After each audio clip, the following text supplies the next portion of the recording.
What's up, family? It's Pastor D here, and I'm with my wife. Kaley, and we want to take you back. Way back in the time. We just want to take you back over the last 10 years. We goofy, y'all. We love y'all. We just celebrate because we get to celebrate 10 years, and we want to take you back over the last 10 years and just celebrate some of our favorite moments with you all. Y'all good with that? You ready to do this? Yeah, let's do it. All right, let's do it. All right, babe. Take us back to that first year. I remember driving into the city, U-Haul and all, you know, with the car on the back, and just dreaming about what we could do in the city and praying about it. And then we started off doing just gatherings in our home, 40, 50 people in the living room for months at a time. We would do that. And I remember that first Sunday, September 14th, 2014. We had 150 people there. It was awesome, amazing worship. I'm gonna be honest, it didn't go well, but we thought it went amazing. And we had people from all over the place come in and worship with us. And I just remember looking back like, man, we just started a church. Yeah, it was crazy. And we had people there. We parachuted in here. Yeah, we came. Yeah. And the fact that people were there and stayed. Oh yeah, and I can't forget the pipeline. That was the first year we did our pipeline. Yeah.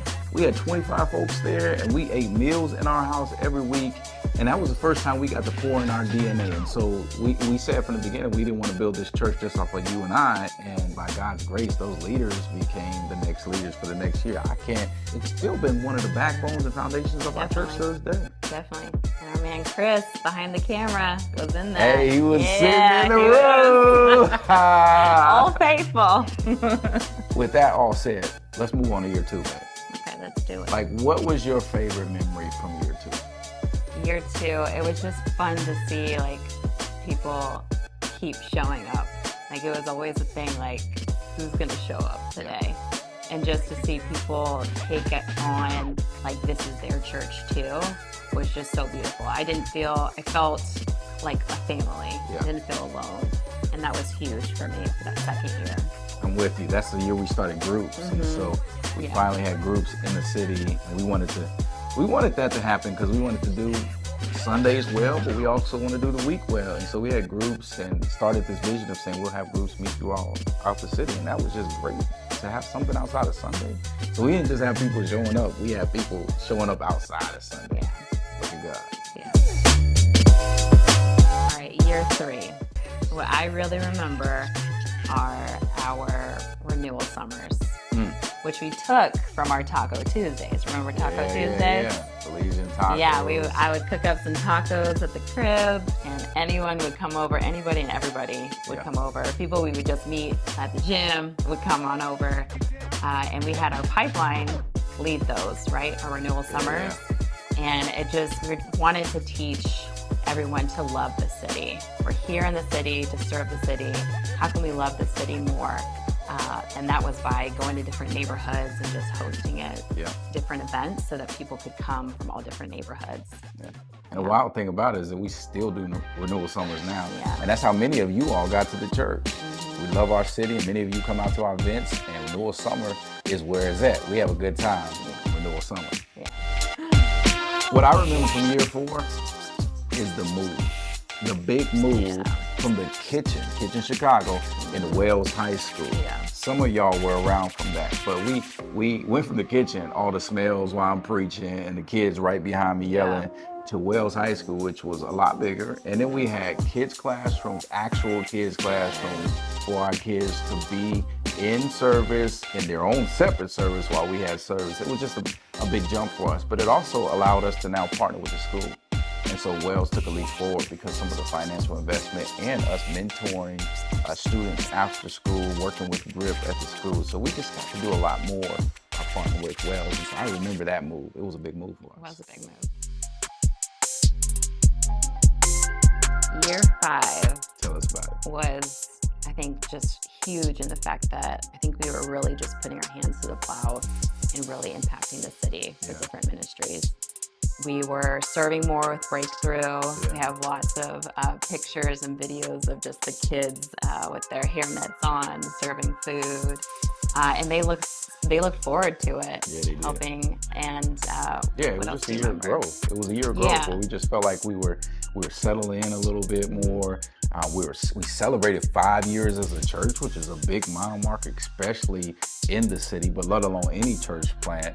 But we also did barbecues on the lawn. We spent more time fellowshipping, and there was just all kind of outreach that we were doing. So it was just a year where we felt like we were actually starting to really impact this city as a church that's now sustaining. Father D. Okay. On there. We got that. Okay. Year 6. And go. We came out of year 5 into year 6. I remember the fall 2019. It was amazing. The church has continually grown. We had our first marriage retreat. Shout out to all the couples that were at that. We had a good time there at Painted Door Church. And then we rolled into 2020. And it felt like we had a different 300 people every week at church. And we had all this momentum going into 2020. It was like, yes, we're going to do this. We got new elders rolling in. And it just felt really good. And then boom, out of nowhere. Pandemic happened. I remember sitting in the office and I'm like, what are we going to do? We got an email and on a Thursday, and we couldn't have service in Wells High School on Sunday. I remember getting on the phone and calling Chris like, yo, we have to get into the office now and film for Sunday service. We had to get a sermon together. We had to get worship together, all of this. And nobody knew what to do. Everything shut down. I remember one thing that I loved about that year is that we started a campaign called Renewal Cares. Yeah. And it was a way for us to care for our people in the church, but not only just in our church, but people outside the walls of Renewal. We raised $25,000 in a week to give it all away. And so to God be the glory, even though we couldn't be with one another year 6. Sorry. All right, we're at year 7. Yeah.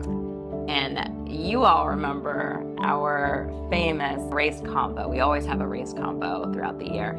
And this year, I remember it was on mental health. And it could not have come at a better time during the pandemic. We all needed that conversation. We had some practitioners, counselors, psychologists talk to us about that. And it was just a great conversation to talk about how dynamics of race and then even just dealing with mental health period in the pandemic. That's right. And not only that, we moved to a new place, our current place, New Zion, which has been such a blessing. But since we were on the internet for a while, we came into this new space. We had to buy a whole new amount of equipment, and I felt like we were just replanting. Yeah. What about you? It was like replanting the church again. But it was coming into a space that we didn't know. We had to come in and replant, but not only had to replant and buy all these different materials and speakers, things that we needed, we also had to sit 6 feet apart from one another, and we had to limit how many people could come in. Right, you had to RSVP for service. You had to RSVP. We only had 50 people in there, and so we did, I believe, 3 services of 50 and online. Right. And y'all weathered it through with us, and we kept on going, and that was year 7. Year 8. I remember year 8. This was a special year. So we just got into New Zion 2021. We're resetting everything. In year 8, I remember going into 2022, they changed all the restrictions and we were able to do church the way, if going back to normal is a thing, we were able to be with one another without restrictions. There was still some precautions, knowing that COVID's still going around, but we were able to sit together, fellowship with one another. You didn't necessarily have to wear a mask, but you could be there with one another. And the special moment of that year was that it was at the end of that, we got to celebrate at one of our very own restaurants, James and Jessica Martin. They had opened Bocadillo Market, and we were in that place, 50 of our leaders, and we got to celebrate. And man, he served us like all kind of courses of meals and stuff that we had never. Hey, if you've never eaten at Bocadillo Market, go bless yourself and tell them you're from Renewal. James will hook you up. It's a great spot. You want to take it, go there. But we just were able to celebrate, and it just felt good to be with our people once again. Yeah, to be able to break bread together. Yeah, it was good. All right, we made it to year 9. Tell us about it.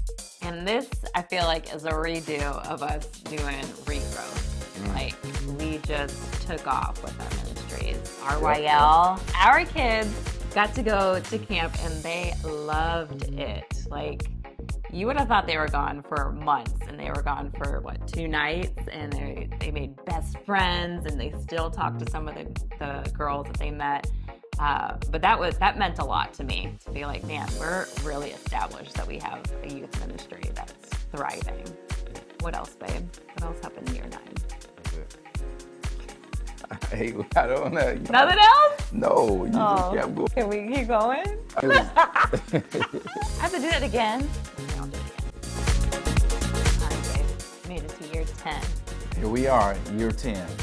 Year 10, I remember coming into this year, coming off a sabbatical, and had this big vision of cultivation. So it's to make something better. We wanted to improve. We wanted to take renewal to the next level. And one thing, the special moment I believe for us in this year, in year 10, which we wouldn't have known, is to see you all, the church, love us the way that you loved us. Yeah. That, I think for me as a pastor, and I know for my wife, coming into year 10 and now about to finish year 10, it's been an answer to prayer. We started this journey with this church saying we want to plant it. We started with us in a living room, kind of like this. And we said we don't want this thing to live and die off of us. And what God showed us in a roundabout way, in a way that we would have never written, with the grief and the things that we went through, is how the church became the church, and how you loved on us when we were out and we were down and out, and it wasn't just based on us leading us. So we love you all. Yeah. We are so thankful for you all. Let's celebrate 10 years today. Happy anniversary. Yes. Renewal. Let's go. Let's go. Thanks, fam. We love you so we much. Love y'all. Happy anniversary. Here's to 10 more.